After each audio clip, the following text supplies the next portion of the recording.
My name is Monk Rowe, and we're filming in New York City for the Hamilton College Jazz Archive. I'm quite pleased to have Harold Ousley with me this morning. Thank you for getting up so early. It's a pleasure to be making here. the trip in. Thank you for inviting me. We had a kind of fortuitous meeting in the lobby last night to make this happen. So many wonderful things going on here. You've had quite a varied career in your life, and when you grew up in Chicago, the music at that time, you kind of grew up right in the midst of the swing and hot jazz era. Yeah.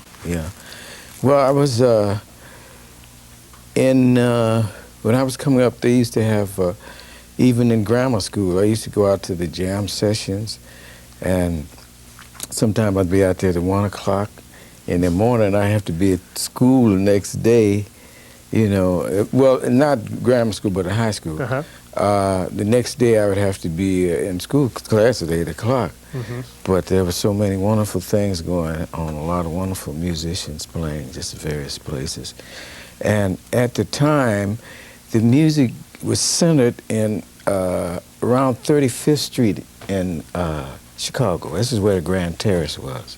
I find out that through the years, the music tended, and I don't know whether this happened in other cities, but it seems like every 10 years it moved up, like it was on 35th Street, then 43rd Street began to be the jazz activity place. The clubs were in that area. Then from there it moved to 51st Street, 55th Street, and out to 63rd. I used to have I'm trying to think of this club would come to me, but there was a club in Chicago. They used to have what they call a breakfast dance on Mondays. Now, the clubs would open at 10 o'clock. If you work in a club, you work from 10 to 4. And what would happen, like on a Sunday night, at 4 o'clock, all the club owners, musicians, everybody would go out to this particular club. Was that the Club DeLisa by any chance? DeLisa. Yeah. That's what I'm thinking. Yeah. And Red Saunders had the band out there at that time. And they started their breakfast dance at about 4 or 5 in the morning.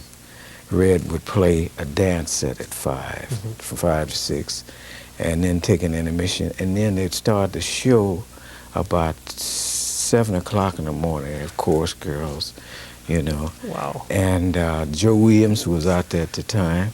In fact, that's how when he was working there, when Basie, because everybody that came in town would go out to the DeLisa. And then at 8 o'clock, a particular club owner would go back to his club and open up, and then everybody would come there, and he would hire a band for that morning. And then you just jam from that time until you just fell out and went home or whatever. And in fact, there would be musicians who, if they might not have been out on a Sunday, they'd get up on Monday afternoon and come to the session, and they would play until, you know, whatever time. And then at 10 o'clock at night, they had the regular Monday night band. So you had music going on from 10 o'clock Sunday night till 4 o'clock Tuesday morning. It was really something. That's amazing. But it was wonderful, because, you know, you'd run into, it would be similar, you know, to, like here, you never know who you're going to run into, you know. And Johnny Griffin used to play down to one of the clubs, the Flame, they called it. And the bandstand was so small. They had a little board across the bar, and you'd be leaning over the bandstand. Is that right? You know, but everybody had a great time. That's funny. Yeah. I guess that was a good training ground too for young musicians. Because you got a chance to hear everybody, because even if you didn't get a chance to hear musicians in some of the clubs, because they had, even on the west side, they had, in fact, Yusuf Lateef used to play at a club on the west side, you know, but on a Monday you would see all the musicians like this, because everybody hang out, you know, for gigs and just hear everybody else in the play, you know. So this was, what years in particular for you? Well, this was, let's see, 48, I left New York in 57. DeLisa was happening in 55, 54. 52. Well, even before then, right? You know, but in the 40s, Yeah. 50s, late 40s and 50s. What was that scene like racially?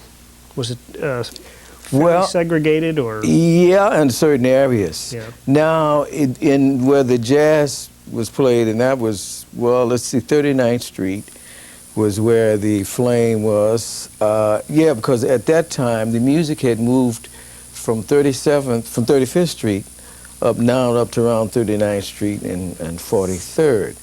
And of course, you know, at the DeLisa and at the clubs, it was black and white, you know. But there were, maybe on the north side or the west side, depending on where the area was, you know, there was segregation. Yeah. Was there a separate blues scene also at that time? Yeah, there was a club on 47th Street, and I think it was Club 409, with people like Muddy Water, Sunnyland Slim, used to work there. You know, and I go by there and hear everybody. In fact, I worked with Sunnyland Slim, Memphis Slim, Roosevelt Sykes, you know.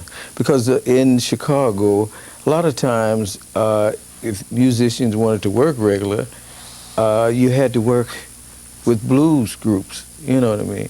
So, you know, I got the opportunity, and which was very good because you add to your repertoire and your ability. Yeah.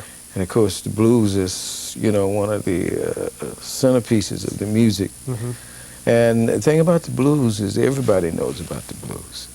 Because if you've lived, you've had the blues at some time, and you can appreciate it. Plus, blues is the music that can help you feel better. You can get rid of it. It's therapeutic, you know.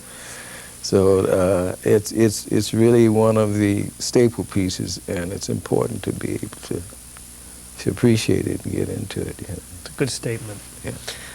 Probably you ran into circumstances playing in some new keys, I would imagine, if you started playing with guitar players. And oh, yeah. Well, during this time in Chicago, there were musicians there who, when you go to a session, you know, they would go through the key, especially if they stayed at home and practiced, and this was their thing. And then I remember there was a piano player there. This is what he did. He played saxophone and piano, and he liked to play up here. And when he got on the bandstand, you had to be ready to play up here and whatever key he played in, you know. So it was a place where, you know, if you went to a session, you had to really prepare. And if you didn't, would you know, give you, you know, you had to go home and woodshed. So in that sense, it was important to do. But then there was a lot of love too. Like musicians would say a lot of times, well, you know, you didn't, you know, you got, if they saw that you were struggling, they would come and say, well, you know, you should, you know, make sure you play through all the keys, learn all the tunes and whatever, you know. And so it was very helpful, you know. So there was some love there as well as competition. You know. You had a pretty good experience in school, with school music, when you grew up. Yeah, well, I started music in high school. What happened, I went to Willard Grammar School, and before we went to high school, when we were in 8th grade, they sent over, the high school, DuSable, sent over applications to ask let you know what subject they had, to find out what subjects you wanted to be in. And so I got into band because prior to that, when I was in grammar school, I used to take piano because my grandmother gave me piano lessons, because at that time, you know, to play piano, because people had pianos in their home, it was just the thing to play piano. And I had people in my family who were, I had an uncle that was a tap dancer, and my mother was interested in show business for a while, so it was a love for the music. And so by me taking piano, and even though I didn't stay with it, because at that time I had more of an interest of going out and playing football, pull away with it, you know, the fellas in the neighborhood. And so at this time I took music. And my uncle, I had an uncle who didn't play music. He was into sports, but he loved jazz. So he used to play all the big band things, you know, the records for me at the time. And so that's where I first heard the saxophone. Of course, I fell in love with it, you know. So going to high school, I wanted to get in the band and learn how to play saxophone. And Walter Dart, very wonderful teacher, who taught Gene Ammons and, you know, and Nat King Cole, and people like this. First, you had to, if you were going to play saxophone, you had to play clarinet. And the reason for this is that a clarinet has 3 registers, and within it has a saxophone register. So if you play clarinet, you automatically know how to finger the saxophone. You got a head start. Whereas if you play saxophone, you know, playing the clarinet is another situation. So in first and second, in the beginner's band and first and second band, we played clarinet. And then we had a concert band. I was in clarinet section there, but we had what he called a booster band. It was a swing band. And there was a preparation for being able to go into, you know, professional band.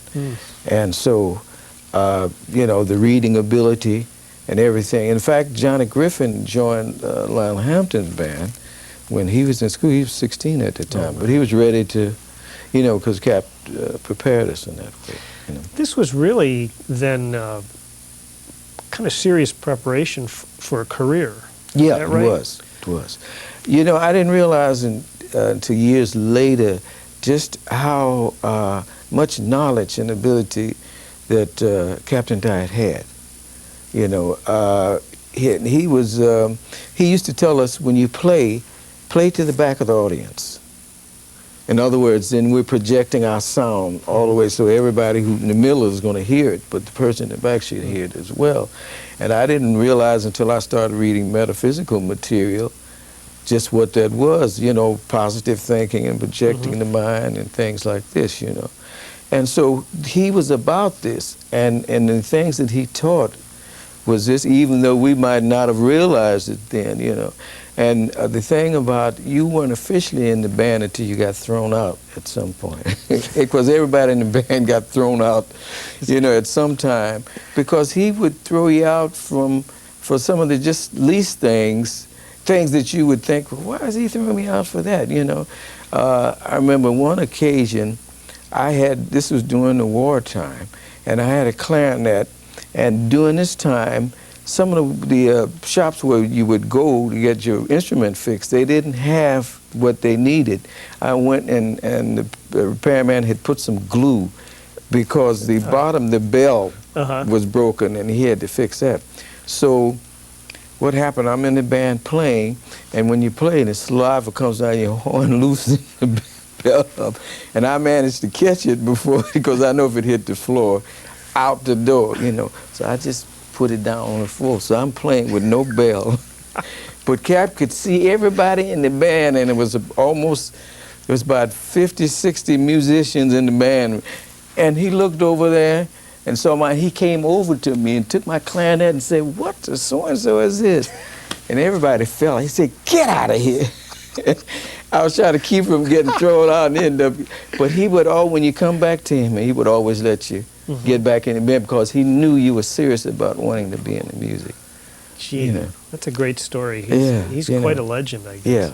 Yeah. But he's a beautiful person. Plus, he had a professional band. Some of the musicians would play in the band, you know, the band musicians. Were the students, did they have a love-hate relationship with him because he was so strict, or was it really? Well, no, because most of the students were really like this, you know what I mean? They're trying to keep on his good side. Not everybody, I guess everybody, you know, gets a different impression and responds to the situation differently. But everybody had respect for him, you know, and and they wanted to be in the band. So if you got thrown out for not paying attention or just fooling around, you would go back to make sure you got in the band, you know. And being in there, you know, it really developed your ability. One of the things, we had a lot of times, we would have maybe 3 saxophone players, tenor players on one stand. Now, everybody wasn't going to be able to play the concert or the, you know, assembly. So, you know, you had to really have it together, play well, and, you know, whatever necessary to be there, because the least little thing that you didn't do right, he would, you know, he would take you off the stand. Sometimes there might be 2, you know, a couple of tenor players. Right.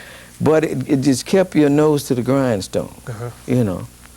But it was a wonderful experience. We had what was called hijinks once a year during the summer. And the hijinks, everybody in school that had talent would participate in the hijinks. The application would go around to all of the classes, and if you sang, if you played an instrument or whatever, and of course the booster band played for it, you know, and we'd have a storyline, you know. So it was nice, prepared you for show business, whatever you did, whether you sang or danced or whatever. So it was really great. No. Now, I read in something that you played for quite a number of years in a circus band. Yeah, well, it was only really not, it was only for 1 year. In fact, not a whole year, for about 4 or 5 months. I joined a carnival, and Haney Brothers. And I think I joined it in Champlain, Illinois. And of course, the carnival, it plays cities, and usually on the outside or outskirts of town, and they call that a still date, because at that time it's only the carnival there, and it usually starts, say, maybe about 6 o'clock in the evening after people get off from work. You know, they come out on the carnival, and we had what we called was a showboat, and it was supposed to be like a showboat on the Mississippi River. And it was a tent, but in the front we had a ramp he would come up like he would do on a boat. And we would play, we were on a balcony, you know, playing. How many people? About 7 people in the band. And then, of course, we had, the entertainers would be on the bottom deck. And then we had what we call a barker. And what he would do on the midway, say like if a crowd of people are down here, the barker for that particular show would come out, and he'd let people know what they're going to see. Well, as soon as that show let out, if your tent was next to them, you had to be there to catch those people, and you bring them to your tent. You know what I mean? Yeah. And of course, when they got to us, the barker would tell them, you know, and then he would say a lot of things that's not true, like we got the girl that does the dance of the 7 veils, and she dropped these veils one by one, and the girl that does the dance with the balloons or bubbles and you punch, you know, and they were never on the show, you know, and so the carnival is a place usually where the entertainers there are either entertainers that have been in the business a long time, but are no longer at the top of the business. They're not working as much, so the carnival offers work, or they're young entertainers like myself trying to get started, you know. So you don't make no money on the still dates. The only time you make money is during the fair dates. That's when you go to the cities where the farmers are selling their livestock, and they have the auto races, and the carnival is there. So you have a lot of people, and you work pretty hard. Like we would get on the midway at 9 o'clock in the morning, and our last show would be at 1 o'clock in the morning, you know, and so we would end up doing about 25 shows, you know. Whoa. But you know, the carnival, it was a lot of fun. There was some hardship and a lot of times with no money, but there's still a certain something about it. You know, like they say, the sawdust in your vein kind of thing. There are things about it that you enjoy.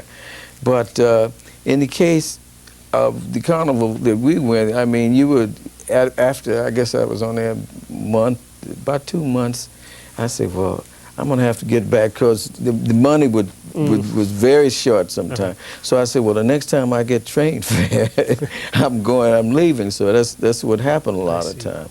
I think I left in Muskogee, Oklahoma, you know. But I traveled around, I saw a lot of things. In fact, we had a trumpet player on there named Frank. He played 2 trumpets at one time. And he used to drink a lot. And so sometimes he'd throw the trumpet up. A few times he missed it, and his trumpet was all bent up. You know, but it was there, you know, it was a lot of fun. It was a lot of love there. You know, it was in hard times, but it was a mixture of a lot of things. Wow. It's a good experience, you know. I wanted to make sure I understand what you meant by steel days. Is that what you said? A still, S-T-I-L-L, still dates. Oh, still dates. Still date. Well, still date probably meant there's not a lot of activity. The carnival, like I say, we would get started about 6 o'clock in the evening when people would come home from work, but it wouldn't be a lot of people out there, you know, and so we might close down at around 10, just depending on how many people you would have. So you didn't make a lot of money. And we used to, Heaney Brothers had a train, you know, that we rode on. But we used to joke about the train, that it was so slow, you could get off the train, go to the store, get something to eat, come back and catch it. And again, you know, there was a certain amount of, even on there, was a certain amount of prejudice because we were on the last car, you know. And, but it was really, it was like family. Yeah. We had the turtle lady on there. The turtle lady, she even had her boyfriend. You know, so it was good really story. Something, In the late 50s, rock and roll was kind of rearing its head. Yeah. Did you get into that? I got into. Well, you know, I had to play a variety of music a lot of times in order to work, but I've always enjoyed different kind of music. You know, a variety of music, because I think all music is good when it's played well. You know, if it has good feeling. And even in performances I do now, I like to do a variety of things, like swing, play pretty, play funky, up-tempo. Because people, you know, everybody likes something different. You know, I think my belief is, in the things that I've studied, I found out that music is a very essential part of life, that life was created to musical principles. You know, because life has tempo, you know, it has cycles, you know, so, and everything vibrates, like vibration is tempo. You know, every atom vibrates, you know, we're constantly moving, there's movement in everything, and the planets, the same way in planets, and everything is in harmony and in sync with each other, you know, and so, everything is really music. When we talk to each other and we get along, music is harmony. When people get along together, that's harmony, that's music. You know what I mean? And when people don't get along, it's no longer music and harmony. You know, and I think music is, well, I think it even now, but even to a greater degree, in solving situations in the world, music is going to play a major part in that. As people come together through the music, even like here, you know, people are coming together because they love the music. Whether they're teaching it in schools or playing it at clubs or whatever they're doing, what brings us together is the music, and we come together in friendship and in love and harmony.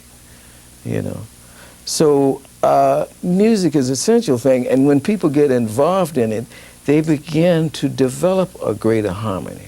You know, like in jazz, you find people of all races, of all ages coming together and enjoying the music and sharing ideas, you know. So I think the more that music, and especially with jazz is a wonderful venue for that, you know. And usually people who like jazz have gotten to a level where they want to communicate and get along with people. Because you never see people going to a jazz concert hitting each other in the mouth. You know, it's always about loving the music. You see somebody next to you singing hello, and so right away, you know, you got something to talk about, and you're commenting on the music, and people have met and fought, you know, fell in love and married, you know. So the music is going to play a sense, and not only jazz, but all, you know, concert music, all music that's serious, and the people who are involved in it approach it from a very positive level, and a level of love and concern. That happens, you know, but I think that's going to be a major part of it. Wow. That's some deep thoughts. That's good. At what point in your life did you really think that I'm going to make a living with this? Well, I guess after I got in band in high school, then I began to really get serious about it, because prior to that time, when I was taking piano lessons, I was mainly, I'd go out and play, was with the fellows around the neighborhood who were not into music. so I tended to want to do whatever they were doing. And then when I got to high school, everybody that I was hanging out with were in the band. And we were all going either to jam sessions, or we were jamming or playing in march bands. And because the band in school, we played for football games. So we were like the ROTC band. And then we had the competitions. All the high schools in Chicago would have competitions. And a couple of times our school won the competition, And then, of course, the swing band. But I got all my time, and everybody I was around was into music. So that's when I really got involved in it and wanted to really be a professional musician. And there's so many wonderful musicians to listen to in Chicago. And then I started, even in high school, I started my own band. We used to play for dances, students, in the school that had their social clubs. And I had Richard Davis, who was bass player in the band at this time, And so it was at that time, I decided. And what would your song list include for those kinds of things? Well, at my first musical role models and heroes were Gene Ammons and Lester Young, of course, Coleman Hawkins and Charlie Parker. As I went on, but the first people, I guess, that I really began to relate to was Gene Ammons, because he was there in Chicago. And then, of course, Lester Young, very popular at the time. There was a lot of records out. And so I used to, I think Lester was playing a con at the time. And I bought a con, and then Gene Ammons was playing, I think he was playing a Brillhart mouthpiece. So I bought a Brillhart mouthpiece thinking I was going to get the sound. And I found out it wasn't a mouthpiece at all. But I used to get a chance to go hear him a lot, So it was a lot of inspiration there. And DB Blues was, because at the time Lester Young had a song out called DB Blues, so I learned the solo of the DB Blues. Plus you could get girls when you... Oh, is that right? You did. So... it was, that was one of the things. And then I learned Gene Ammons' Red Top, because when you were playing, if you played those tunes, there were people who liked jazz, liked it, the musicians, So that was my first direction, And then I'd start to, listen to a lot of very wonderful saxophonists, and then pianists too. And just because I find out that it's important to be flexible, to listen to a lot of things, a lot of people, a lot of music, because you broaden your own scope, and it gives you a lot to draw upon, and a lot to appreciate, and it keeps you from being, in one-dimensional. And it's so, like in jazz, it's musicians, not everybody, but used to sing a lot, because this was part of Louis Armstrong, and a lot of musicians that Diz, 'cause this is all because music is entertainment too, So you learn how to do a little bit of all of it, and then write songs and different things. You want to be as valuable a musician as you can. Because the more irons in the fire, and this was not working, you got something over here. There you go. So that's very important from a business standpoint too. It seems like New York was a magnet for almost all musicians, and you went there eventually. Well, musicians who had been in New York would come back to Chicago and tell us about all the wonderful things happening in New York, who they saw. And at this particular time, 52nd Street here in New York was a street that was going, as well as Minton's uptown. And these were musicians we used to listen to on the record, so we were always, open ears and said, well, we got to go to New York, And I finally got the opportunity through a friend of mine, a trumpet player, who moved to Cleveland. And there was a band leader, he was a bass player named Duke Jenkins, had a band there, and he used to I think it was a Rowe's room he used to play in, but he was well known in Cleveland. He was getting ready to come to New York, so he was forming a bigger band, a 10-piece band. And they were having, during this time, they had what they call the big shows. That was, you saw they had more than one artist on the show, because prior to that time, when you'd go to a concert, you just see one artist. You know, Roy Hamilton was one of the stars, and Billy Williams Quartet, because they had been on Toast of the Town. And so they were the stars, and then Jerry Lee Lewis had Great Balls of Fire hit out there. So these were the artists on the show. And we played in Rhode Island, and we played in Hartford, Connecticut, and did we play New York? We played in the surrounding area, but this gave me the opportunity to come here to New York. So that's how I got here. In the first place I stayed was at the hotel where Minton's. Yes, and and I could hear the music upstairs, you know, so that was heaven. You know, I went down, the first thing I did was went downstairs, you know, to hear the music, because I had been hearing about Minton's, you know. Wow. And the next day I went downtown because somebody had told me about a hotel down there that all the musicians were lived in, and also at that time on Broadway, everybody used to frequent there was a place called a Turf, and it was right next door to Linden's. It was on between 49th and 50th on Broadway.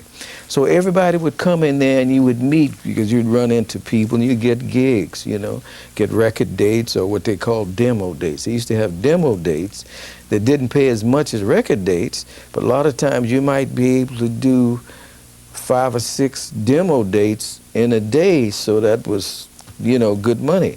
So you go in from one bar into another and see who you could find. It was like a networking. Like here, you just went around to see, you know, no telling who you might run into. But everybody used to go, you would go to the Turf, or either there was Beefsteak Charlie's. Now, Beefsteak Charlie's was a place where Milt Hinton and a lot of the musicians who were playing a lot of the better gigs, you know, Jim and Anders would be, who were on the record dates and doing it. So if you wanted to get into that, you know, meet somebody, you could go there. And then Beefsteak Charlie's, I used to see Coleman Hawkins, a lot of musicians, like a lot of the older musicians as well as the younger musicians would come in there, because you'd see these musicians and then you'd get gigs and demos, whatever was happening. But it was always a good place, and Papa Joe would be there, you know. And so, you know, it was a great time during this time, you know. And I lived it was a hotel that they had told me about was the Flanders, and that was on they had 2 entrances between they had 48th Street entrance and 47th Street. And all the musicians, whose band you were in, would stay there because the rent was economical. At that time, I think you could get a room for $15, room and bath for $18. You know, and plus you were right there at Times Square, the Automat was open, and you could go to Automat and you could get a meal for 50 cents, $1, $1.25, you know. And then you sit up front of the window, you look out on Broadway, you know. And then you go 3 blocks up, and that's where the Turf was. And you go to 51st Street around to where Beefsteak Charlie's was. And you go down to 52nd Street, that's where Jim and Andy's was. So people would be going back and forth. And then they had, like in the Brill building, and a couple other buildings centered in that area, they would have the little small studios. That's where you would go and do the demo. And the purpose of the demo was for, say, an artist who might not have had money to go in the studio, but he could go and do a demo date. And like if he had an agent, the agent would get a demo done on him. And they get the musicians. And you know, everybody's saving money, but they're making, at the same time they're making money, but the artist gets a chance maybe to take his demo now to a record label. Yeah. So there's a lot of activity like that going on. Interesting. I mean, they're still doing similar stuff today. Yeah. People shopping their wares. But this would be something you'd go in, and how did the music actually come together for those things that quickly? Well, usually depended. Sometimes you would have to read, you know, or maybe the singer didn't have any music. So the piano player would know, maybe the piano player would be somebody that he knew and had rehearsed with. He would know what the chords was, but it would be a standard tune. Yep. Or either you would learn it right away, and you would have to be able to do that to be able to do the demo date. But those things usually worked out, and a lot of times with demo dates, you didn't have to necessarily be a reader all the time, just depended on what was needed. Right. Because they might want somebody to play a great solo behind a person, or just somebody to put background music or play whatever parts. You know, each demo called for a different thing. But you would get to know somebody who did a lot of demo dates. So they would put you on demo dates. You know, so you try to get know 2 or 3 people, so you you can make you know, some good money, pay the rent, and you know, buy, you know. So that it was a way of making a living and being in music and getting an opportunity to do other things. What would a typical demo date pay, and how long did they take? Well, sometimes during this time, demo date might be $20, $25, might even be $15. But if you your hotel rent is due, you know what I mean, and you're not working right, that's $15 you got to work with. You know what I mean? And sometimes musicians had to deliver sandwiches during the day, or if you find another, you know, where there's a will, there's a way. But the main thing, you're here in New York. You know what I mean? And as long as you're out there, you know, you got a chance to, there's an opportunity to, you know, to being in the right place at the right time. You know, and then you constantly woodshedding, then you're going, and at that time, they used to have sessions at Smalls Paradise up in Harlem. And there was a little place called Connie's. And I would take the subway train up to Smalls, and the jam sessions usually start around 10 to 2, and maybe I'd go up there for 2 hours. And then they had jam sessions in Brooklyn, you know. And at the time, well, they had the Baby Grand, but there was a club, Continental. It was a club in Brooklyn where Bud Powell used to play. So when I got in New York, naturally, I found out where all the places were. So I'd get on the subway train, and sometimes people driving their cars. By the time they get to the Continental, I'm there already. You look up, you know. But at that time, that's where you tried to be everywhere necessary. And then down at the Village, they had the 5 Spot, and they had Club Bohemia, you know. And I would go down there at the time. Randy Weston was down there, and he worked. In fact, they had music 7 nights a week. I think Randy worked 6, and on Monday nights they had the off-night groups. And it was just a lot of great music playing, you know.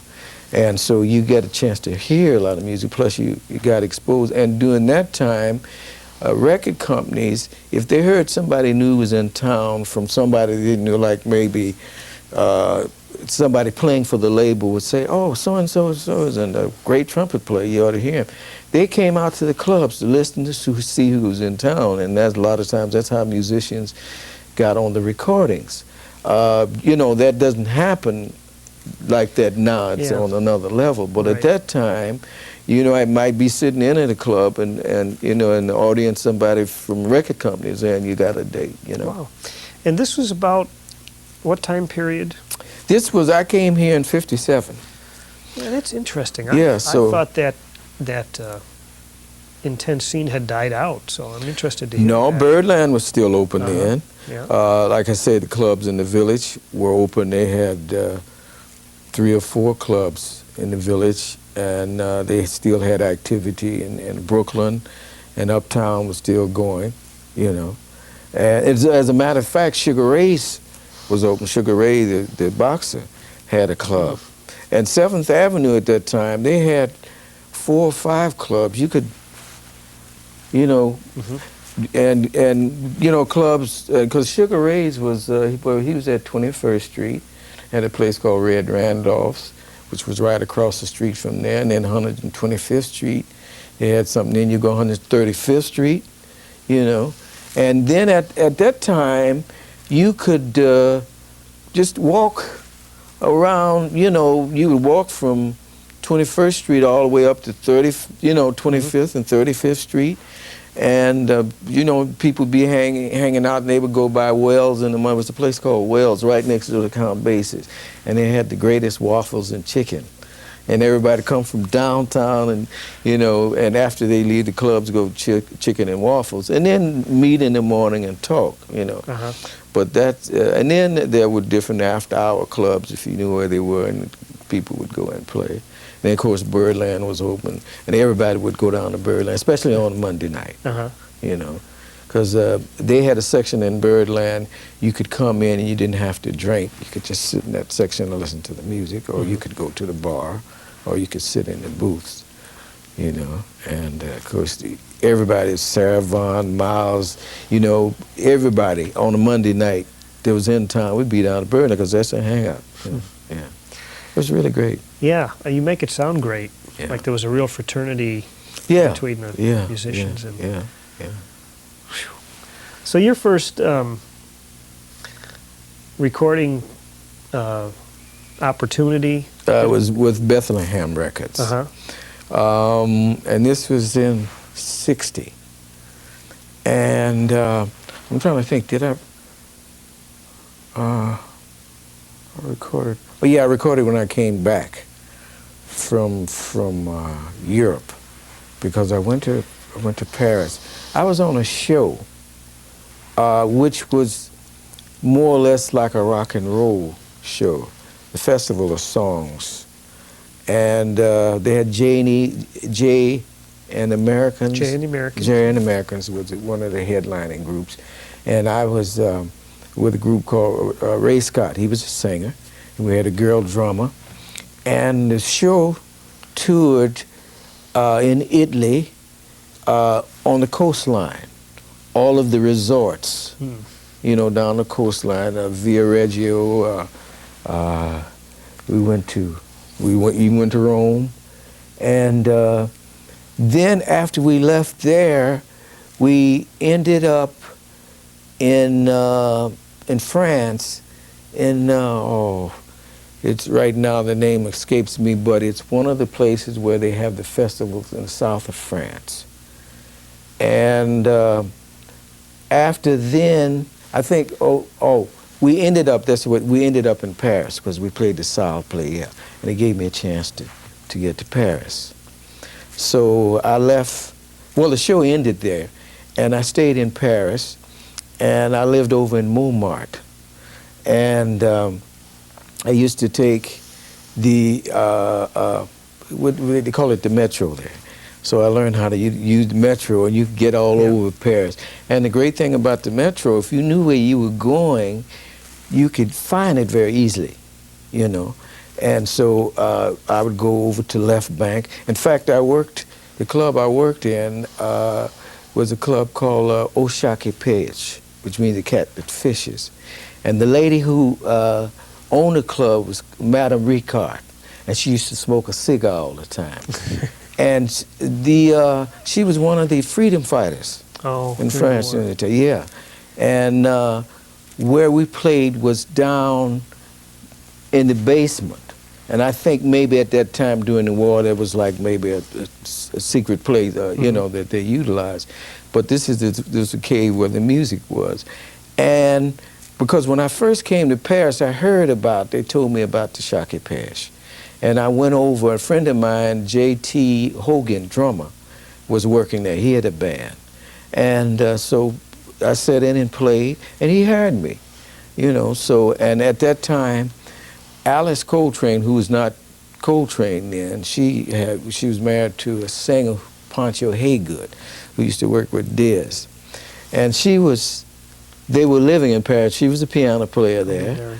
And then when Clark Terry came over with Duke to join Free and Easy, which was a show that Quincy Jones had written, and that was a band full of stars, and everybody you can think of was in there. And so it was like old home week, because everybody used to meet. It was a place called Gabby and Haynes, and I forget who's Gabby. I think that was a woman, and Haynes was a man, but he was a cook, and he was from the United States, and it was mixed couple. But the cooking, you could get greens, you could get all the home cooking. So everybody used to come there and meet and eat and greet, you know. But it was just great. You know, it was a good time to be there. So when Clark joined Free and Easy and left the show, he came to work at the Shakopej, and he and I worked together, you know. And so it was a very good. And when I came back, that's when I did the Bethlehem recording, because on the cover I had on the French tam, and they had the setting like in France, because over there they had with the advertisements they have a sort of cylindrical thing that they put the advertisement on. Oh, right. Yeah, yes. So they had this kind of thing on the cover, but it wasn't a real thing. I had to pretend like I was leaning up against it, because if I lean, I'd fall over just a piece of cardboard.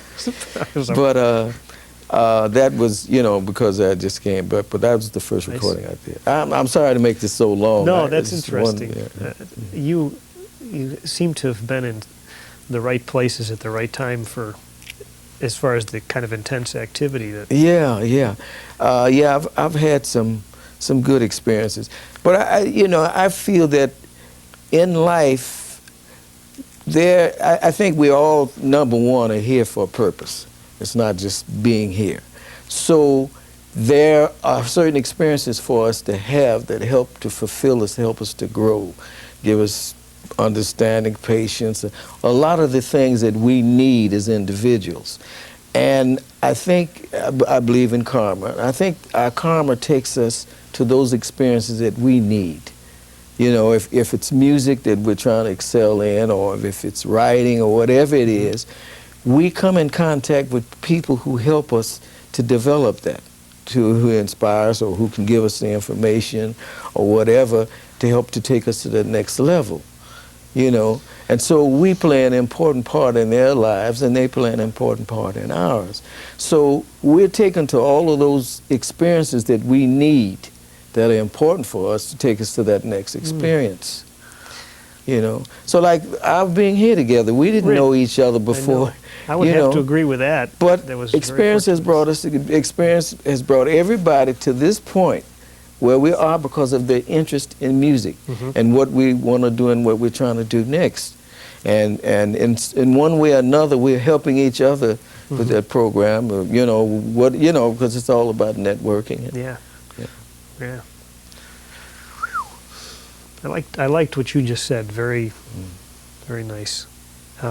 Because you've told me things today already that I wasn't sure of and that I hadn't heard before. So it was kind of a fortuitous meeting that we just met last night. Well, this is what propels me in my life, to feel that there is a reason, there's a force, there's something that has created all of this, because it takes intelligence to do this. You know, we're sitting here talking, but this planet is going through space at a tremendous speed. It's turning over, and then it's circling around, and it's not bumping headlong into any other planet, and it's been doing it for a long time. You see what I mean? And out of all the stars and planets and in the universe that are working, things are working in harmony with each other. Because if not, things couldn't exist.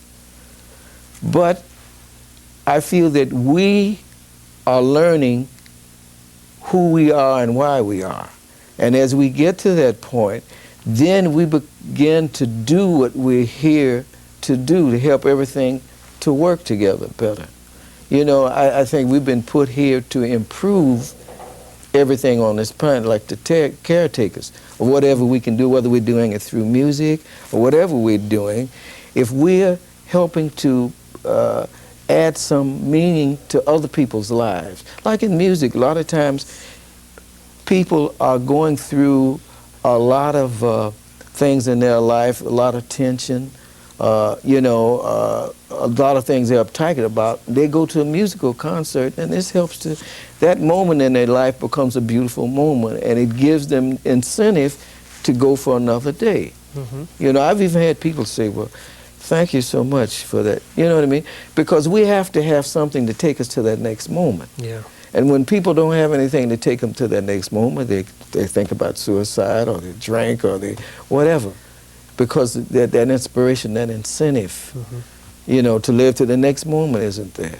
So we need to stay inspired, to have a goal, to believe that we can achieve that goal, and to believe that there's help, outside or they're from another source other from ourselves, because there's so many things that we don't have the ability to deal with, that we have, like you might, in a storm or in a earthquake or whatever, even in earthquakes and storms, there are people who survive and people who live, who get through it.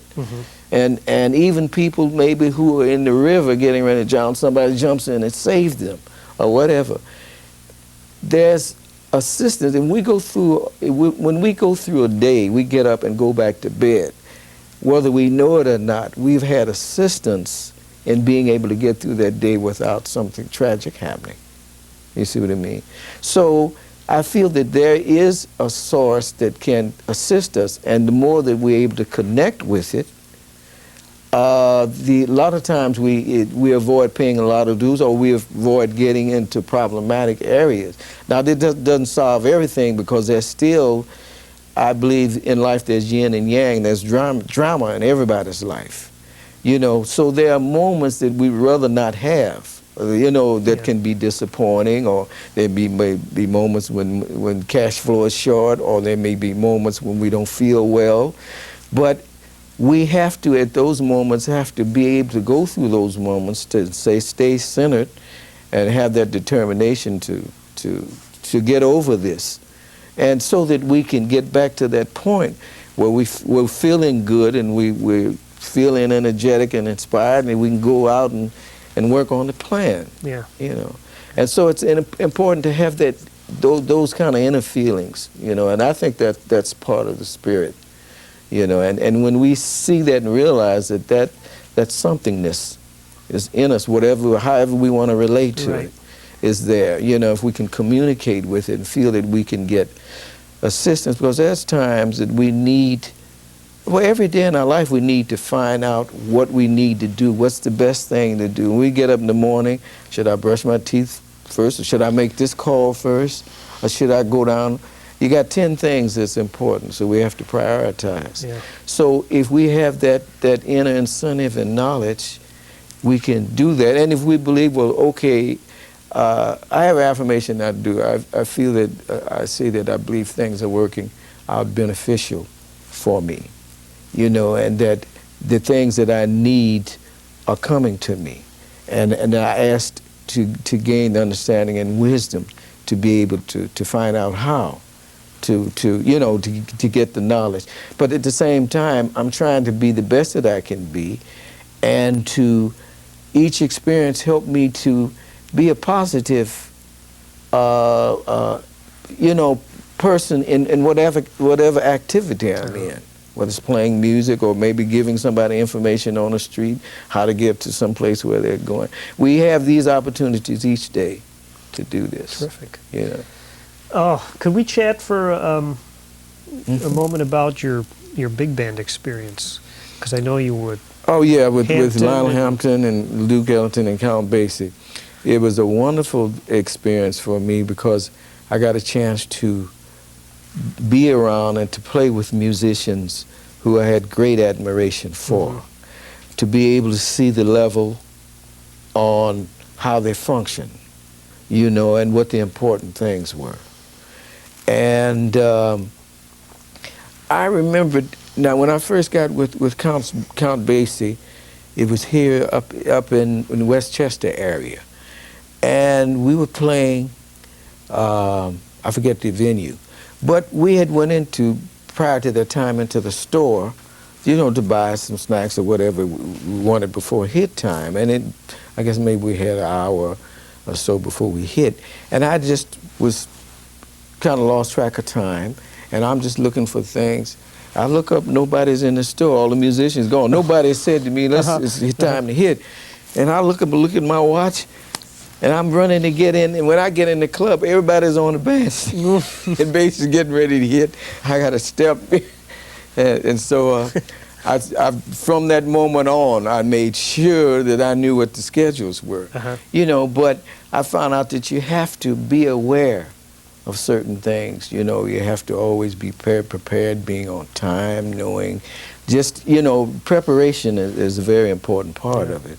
And of course, Basie was a wonderful person. You know, everybody loved him and respected him. And they used to call him Chief. That was, you know, and so it was a great experience. And with when Duke Ellington, I was taking Paul Gonsalves's chair because he had some gigs he was doing. So I did, I guess, about 4 or 5 performances in the Boston area. And Lionel Hampton, I worked with here in Chicago. This was time we had the blackout here in New York, and Lindsay was in was the mayor at that time, and the bus was on a strike, the taxis were on a strike, the subway. I had to walk from 95th Street all the way down to 31st Street. We were working in a club in the building down there. And and then I worked other jobs around New York City with him. So that was a great experience. He had a lot of wonderful musicians in the band, George Coleman, other saxophonists. I mean, you know, but they had a lot. It was a good experience, wonderful. You know, one thing you begin to that's another level on the business, because you're playing in venues that you don't get a chance to be in when you're trying to get to places. It's you know, it's the top level, because basically, you know, Carol Burnett had a party out in California with bands invited to. So everywhere that Basie went, it was top place. Same way with Lionel. So you get to experience that and meet people and just see what that setting is about. You know, and then it's a wonderful experience to have. And gosh, you made quite a bit of music with Jack McDuff. Oh yeah. Yeah. Yeah. Jack and I met in Chicago because he lived at the time, and he had a small band that we used to work with and rehearse, and so that was my first time of playing with Jack. And then when I came to New York and Jack came through, I was affiliated with a gentleman named Lou Futterman that had a publishing company. So he would record a lot of the songs in the publishing company, and so Mike Duff recorded about 3 or 4 songs of mine, and I recorded with some other music. I had quite a few songs that got recorded at that time. Yeah, you've done quite a bit of writing. Do you sit at a keyboard when you write, or how does it? No, I write from a horn. Yeah. You know, I'll hear a song, and when I hear it, if I feel good or get that feeling about it, then I go to my horn and play it, and then put it on tape so I don't forget it. And then just kind of develop it from that point. Because a lot of times a song will just keep coming back to me, you know, and then so I may write, it may take me maybe, instead of writing it in one day or one sitting, it just from time to time, and I get little pieces here, and then I get the completeness of the song. And then if it's a song where I think it would be nice to have a lyric to this, you know, then I start working on a lyric for it, you know, but that's basically how I write. Has it ever happened where the lyric comes first for you? No, I always write instrumentally first. Right. Yeah, because I don't really consider myself a lyricist. Yeah. But I've tried to do this because I want to, you know, get my songs done by vocalists as well. So it's good to have a lyric. Another iron in the fire. Yeah, yeah. Now, Return of the Prodigal Son, I had several recordings on. Freddie Hubbard did it. George Benson did it. I was working with Ray Bryan at the time at Minton's, as a matter of fact, and he was getting ready to do some recording. So I wrote it for that particular recording, but Stanley Turrentine did. So I had about 7 or 8 recordings on it. Neat. And I see you have some cable TV ventures. On Manhattan Neighborhood Network. I produce the shows here in Manhattan. On West 59th Street, and then I have a show out in Queens, and out there I have to play it on 3/4 tapes. So we have a dubbing system in the studio, and I get appointments to make dubs, and I can bump it up to 3/4 and play it there. Then I also have a show in Brooklyn, and so I have the 3 shows. And the one in Manhattan comes on every other Sunday. The one in Queens comes on every Sunday, and every Saturday in Brooklyn. It's on public access, but it gives me a chance to share with the public things that I'm doing, and then other artists. Yeah. Because a lot of times people will go see artists. For instance, I had not too long ago Monty Alexander on my show. Now, a lot of people might go see Monty, but they might not have an opportunity to hear him talk, Right. other from, announcing the tunes. And so doing interview gives me an opportunity to do interviews with artists, say like Randy Weston, that people may go to hear them, but don't get a chance to hear what they feel and what they think and what's important to them. So I do interviews, and then sometimes interview performances. And then a lot of times it gives me an opportunity to play videos that I've done so people can see what I'm doing instrumentally and musically. Because at the same time I'm trying to promote things that I'm doing as well, but also expose the audience to people that they know, people that they may not know, but they should know. So that's the whole purpose there. And I can see you have an interest in education too. Oh yeah. Even with the little ones. Yes, yes. And because I learned so much from that. A lot of times people think children don't know very much, but children know a lot, even starting from 2.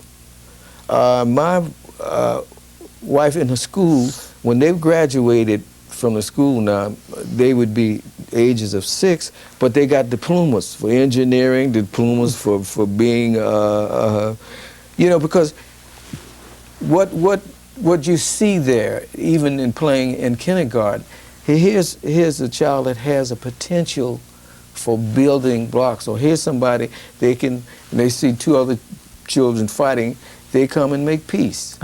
So there you see potentials there. Yeah. If it's worked on, they can develop this. So they get a diploma for that, and they have their little caps and gowns, and we sing the songs, Yeah. And but I began to realize their capacities when we would start doing music.